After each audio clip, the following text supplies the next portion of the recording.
Ano nga ba ang sikreto kung paano tayo magkaroon ng mas maraming followers? So, isi-share ko po sa inyo ngayon dahil may isa sa mga nag-PM sa akin ngayon. Ang tanong niya sa akin, sir, paano ba dumami yung followers ko? Paano ko ba ma-hit yung aking requirements po sa aking monetization, no? So, guys, dito sa video na isi-share ko sa inyo ngayon, kung mapapansin niyo guys, ayan, 6,954 following. So, yun po yung mga pinalo ko. So, meaning kapag pinalo mo sila guys, make it sure guys na dapat dumaan ka sa kanilang mga bahay.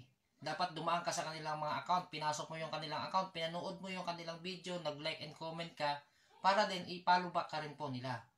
Ayun po guys. Yun po yung sikreto. No? So sa mga nagtatanong, ano ba yung dapat gawin para ma-hit yung criteria? Para ma-hit yung requirements na followers doon sa ating monetization. So ganun lang kasimple guys yung dapat natin gawin. No? So ganun lang kasimple yung technique. No? Para kung gusto mong dumami yung followers mo, kung gusto mong ma-hit yung requirements, so ganun yung gagawin nyo guys. Pero no, take note, hindi po tayo guys yung tipong bahala na si Batman. Dapat guys, mayroong limitasyon, no? So at least kahit paano guys, nagpapalo ka sa mga nagpalo sa'yo na at least, ano lang, minimal lang, huwag mo masyadong damihan dahil kapag once na detect po yan ni Facebook, baka magkaroon ka po ng violation, no? Magkaroon ka ng restriction. So sana guys nakatulong sa yung video na to, no? Kung oo, huwag guys kalimutan mag-like and share at i-follow nyo po ako guys para ma-update ko po kayo.